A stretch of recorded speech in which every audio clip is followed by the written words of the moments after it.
Gachibowli PS పరిధిలో మరో software సంస్థ బోర్డు తిప్పేసింది. ఇప్పుడు ప్రస్తుతం అది వైరల్ గా మారుతుంది. ఇక ఉద్యోగాలు ఇప్పిస్తామంటూ కూడా సాఫ్ట్వేర్ ఉద్యోగులకి ట్రైనింగ్ ఇచ్చి మరి మోసాలకు పాల్పడింది. Puropal creations and IT solutions company training ఇచ్చి ఉద్యోగాలు ఇప్పిస్తామంటూ నిరుద్యోగులకు గాలం వేసి బాధితుల నుంచి విడతల వారీగా డబ్బులు వసూలు చేసింది.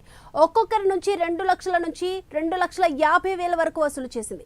కొంతమందిని వర్క్ ఫ్రం హోమ్ అంటూ కూడా నమ్మించింది. కంపెనీ యాజమాన్యం కోచింగ్ ముగిసిన తర్వాత కూడా ఉద్యోగం ఇవ్వకుండా కంపెనీ కాలం గడుపుతూ వచ్చింది. దీంతో అనుమానం వచ్చిన బాధితులు గచ్చిబౌలిలోని ఆఫీస్కి వెళ్లి చూడగా అక్కడ ఎలాంటి ఆఫీస్ లేకపోవడంతో మోసపోయామంటూ కూడా గ్రహించారు. ఆమ్ ఆద్మీ పార్టీ తెలంగాణ రాష్ట్ర కన్వీనర్ దిడ్డి సుధాకర్తో కలిసి గచ్చిబౌలి పోలీస్ స్టేషన్లో ఫిర్యాదు చేశారు. కంపెనీ బోర్డు తిప్పేయడంతో సుమారు 200 మంది రోడ్డున పడ్డారు.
గచ్చిబౌలి పిఎస్ పరిధిలో మరో సాఫ్ట్వేర్ సంస్థ బోర్డు తిప్పేసింది. ఉద్యోగాలు ఇప్పిస్తామంటూ కూడా మోసాలకు పాల్పడింది. Puropal creations and IT solutions company. ఈ అంశానికి సంబంధించి ఓవరాల్ అప్డేట్స్ అందించడానికి మా ప్రతినిధి ప్రవీణ్ సిద్ధంగా ఉన్నారు. Praveen.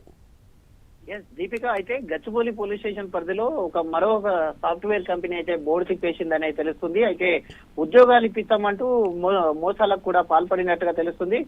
ప్యూరోపాల్ creations and IT solution అనే పేరు మీద ఒక ఐటీ సంస్థను అయితే రూపొందించేసి అక్కడ ఉన్నటువంటి ఎవరైతే స్థానికులు అక్కడ ప్రజలు ఉంటారో వాళ్ళని ట్రైనింగ్ ఇచ్చి ఉద్యోగాలు ఇప్పిస్తామంటూ నిరుద్యోగులకు స్టూడెంట్స్ కు గాలం వేసినట్టుగా గిట్ట తెలుస్తుంది. ఈ కంపెనీలో సాఫ్ట్వేర్ కంపెనీ అంటూ వాళ్ళని నమ్మబలికింది. వాళ్ళకు కావాల్సినటువంటి ఐడి కార్డులు అండ్ ఏదైతే జాయినింగ్ పత్రాలు ఉంటాయో వాటిని అన్నింటినీ గిట్ట సృష్టించేసి వీళ్ళందరినీ గిట్ట మోసం చేసిందని తెలుస్తుంది. అయితే బాధితుల వద్ద నుండి విడతల వారీగా డబ్బులు కూడా వసూలు చేసినట్టుగా Puropal creations and IT solution company ఆ విడతల వారీగా ఒక్కొక్కరి దగ్గర నుండి 1,00,000 నుంచి 50,000 వరకు కూడా ఒక్కొక్కరి దగ్గర 2 లక్షల వరకు కూడా వసూలు చేసినట్టుగా తెలుస్తుంది. 2,50,000 వరకు కూడా ఒక్కొక్కరికి ఒక్కొక్క రేటుగా 50,000, 1,00,000, 2 లక్షలు, 2 లక్షలన్నర ఈ విధంగా ఒక్కొక్కరికి ఒక్కొక్క రేటుగా ఫిక్స్ చేసేసి ఆ విధంగా డబ్బులను కూడా వసూలు చేసినట్టు తెలుస్తుంది. అయితే మొత్తం కంపెనీలో 200 మంది ఉద్యోగులను జాయిన్ చేస్తూ వీరి దగ్గర నుండి 1,00,000, 2 లక్షల రూపాయలు తీసుకున్నారు. కాబట్టి ఆ 200 మంది ఉద్యోగస్తులు ఎవరైతే ఉన్నారో కొంతమందికి వర్క్ ఫ్రం హోమ్ అంటూ కూడా అయితే కంపెనీ యజమానం నమ్మించింది.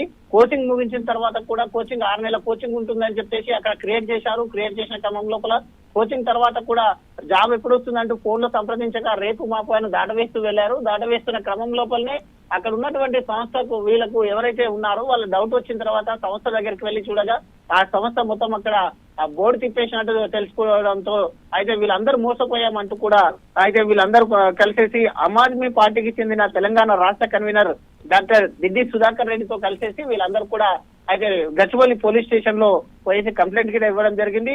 బోర్డు తిప్పేయడంతో 200 మంది మొత్తం టోటల్ గా కూడా నడి రోడ్డున పడ్డాడని తెలుస్తుంది. అందరూ డబ్బులు కూడా చెల్లించారు. ఈ క్రమంలో పోలీసులు కేసు నమోదు చేసి దర్యాప్తు చేస్తున్నారు.